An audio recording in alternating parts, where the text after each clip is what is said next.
Mioma aslida xavfli kasallik emas. U onkologik kasallik hisoblanmaydi. U sog'lom sifatli o'sma hisoblanadi. Har doim ham mioma operatsiyaga muhtoj bo'lmaydi. Agar miomani razmeri kichkina bo'lsa, doim o'zida nazorat qilganda o'smasa, simptomsiz bo'lsa, ayolga hech qanaqa noqulaylik tug'dirmasa, buni faqat nazoratga olish mumkin. Lekin simptomli mioma bo'lsa, ya'ni qanaqa?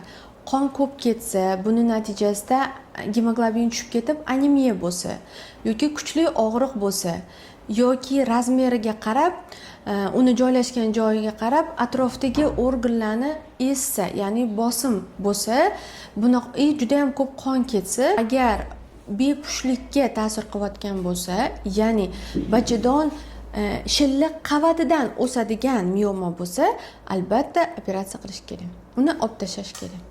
Butun dunyo bo'yicha miomani hali butunlay so'rdirib yuboradigan hech qanaqa preparat yo'q.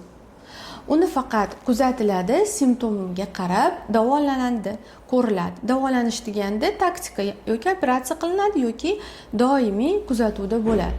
Nima qilishimiz mumkin? Xo'p, bunda bizga miomaga sabab bo'luvchi omillarni doim tekshirtirib yurishimiz kerak. Bu nima bo'lishi mumkin? Birinchi navbatda stress.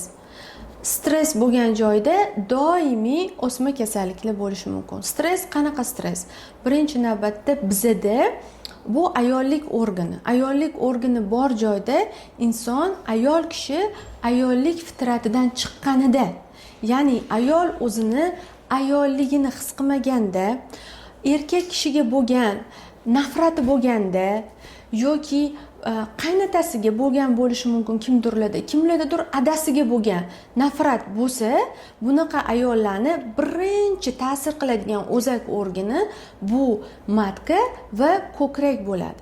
Shuning uchun aziz ayollarimiz, o'zimiz sog'lom bo'lishimiz uchun albatta buni ko'rib chiqishimiz va kechirib yuborishimiz shart. Prosta shart.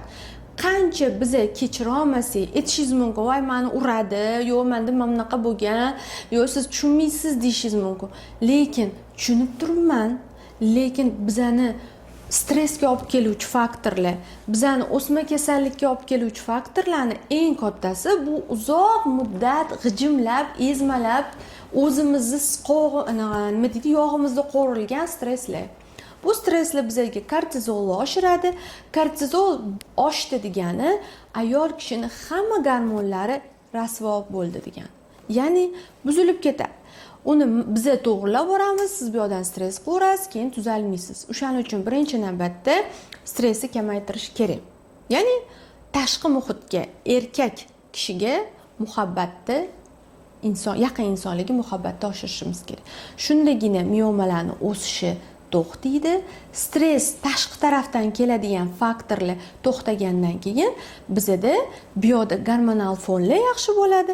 Gormonal fon yaxshi bo'lgandan keyin ayolning kayfiyati yaxshi bo'ladi. Shuni oqibatida boshqa organlarda qo'shimcha o'smalarni oldini olgan bo'lamiz.